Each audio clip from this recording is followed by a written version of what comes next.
नमस्कार, मैं हूं अंकुर। आप देख रहे हैं सत्यनिधि का न्यूज बुलेटिन। एक नजर डाल लेते हैं अब तक की खबरों पर।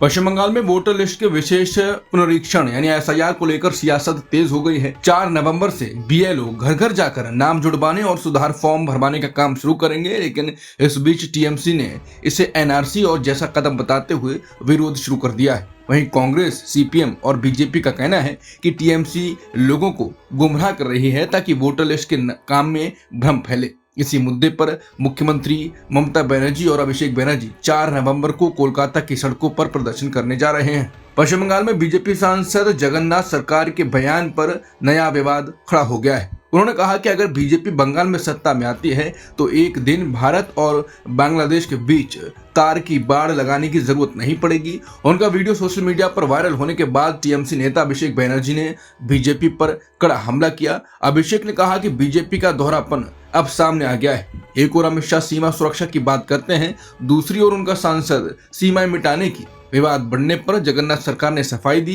कि उनका मतलब था अगर बंगाल में विकास होगा तो बांग्लादेश खुद हमसे जुड़ना चाहेगा, इसलिए बाढ़ की जरूरत नहीं रहेगी। उन्होंने ये भी कहा कि बीजेपी मुसलमानों के खिलाफ नहीं बल्कि विकास की राजनीति में विश्वास रखती है। वहीं बीजेपी नेतृत्व ने इस बयान पर चुप्पी साध ली है और कहा कि वरिष्ठ नेता इस मामले को देख रहे हैं।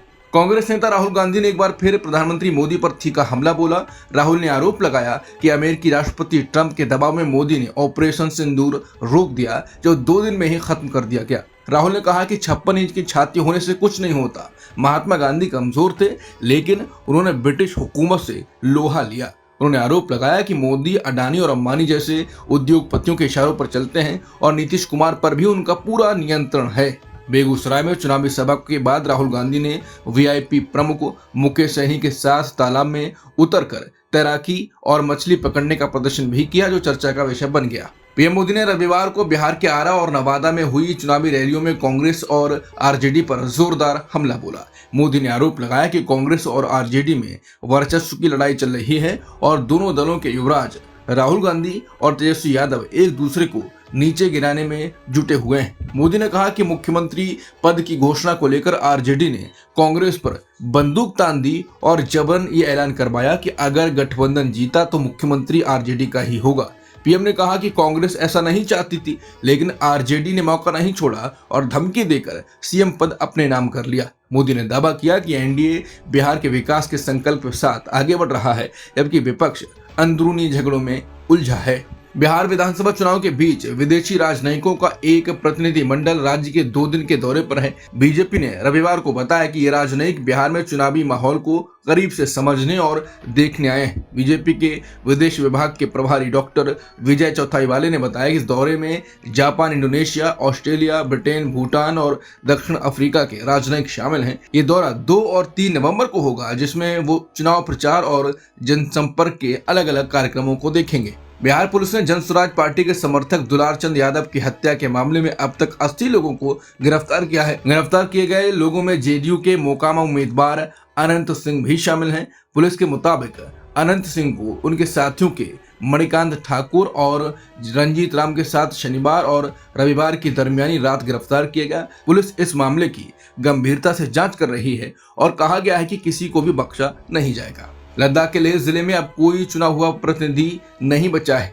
31 अक्टूबर 2025 को हिल काउंसिल का 5 साल का कार्यकाल खत्म हो गया। इसके बाद परिषद भंग मानी जा रही है। अधिकारियों ने बताया कि नई काउंसिल के चुनाव तभी होंगे जब नागरिक समाज संगठनों और केंद्र सरकार के बीच चल रही बातचीत किसी नतीजे पर पहुंचेगी। इस समय लद्दाख के सांसद मोहम्मद हनीफा ही इलाके के एकमात्र प्रतिनिधि हैं। राजस्थान के फलोदी के पास मातोड़ा इलाके में एक दर्दनाक सड़क हादसा हुआ। भारतमाला एक्सप्रेस पर एक टेम्पो ट्रेवलर खड़े ट्रक से टकरा गया, जिसमें कम से कम 15 लोगों की मौत हो गई और 2 लोग घायल हुए। सभी मृतक जोधपुर के सूरसागर इलाके के रहने वाले थे और बीकानेर जिले के कुलायत मंदिर से दर्शन कर लौट रहे थे। घायलों को नजदीकी अस्पताल में भर्ती कराया गया, जबकि पुलिस ने हादसे की जांच शुरू कर दी। देश की तीनों सेनाओं थल सेना, वायुसेना और नौसेना का संयुक्त युद्ध अभ्यास त्रिशूल 2025 सोमवार से शुरू हो रहा है। इस बड़े पैमाने के अभ्यास की कमान भारतीय नौसेना के हाथ में होगी। यह अभ्यास राजस्थान और गुजरात के रेतीले इलाकों से लेकर अरब सागर के उत्तरी हिस्से तक चलेगा। इस दौरान तीनों सेनाएं आपसी तालमेल, युद्ध रणनीति और तेज प्रतिक्रिया क्षमता का प्रदर्शन करेंगे। यह अभ्यास इस बात का उदाहरण है कि भारत की सेनाएं हर परिस्थिति में मिलकर काम करने के लिए कितनी तैयार हैं। अमेरिकी राष्ट्रपति ट्रंप ने कहा कि चीन के राष्ट्रपति शी जिनपिंग ने उन्हें भरोसा दिलाया है कि जब तक ट्रंप सत्ता में है, चीन ताइवान के खिलाफ कोई कदम नहीं उठाएगा। चीन लंबे समय से ताइवान को अपने साथ मिलाने की बात कहता रहा है, लेकिन अब ट्रंप के मुताबिक बीजिंग ने ऐसा कोई कदम न उठाने का आश्वासन दिया है। ट्रंप का यह बयान ऐसे समय आया है जब अमेरिका और चीन के बीच ताइवान को लेकर तनाव एक बार फिर बढ़ा। रविवार को नवी मुंबई के डीवाई पाटिल स्टेडियम में खेले गए फाइनल मुकाबले में भारतीय महिला टीम ने साउथ अफ्रीका को 52 रनों से हराकर अपना पहला आईसीसी खिताब जीत लिया।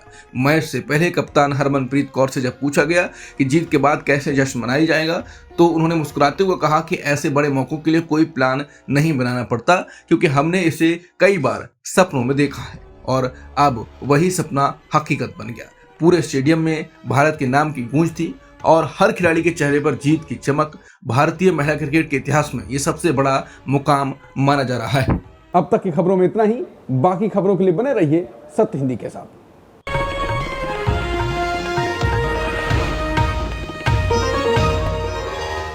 Copyright disclaimer under Section 107 of the Copyright Act 1976. Allowance is made for fair use for purposes such as criticism, comment, news reporting, scholarship, and research.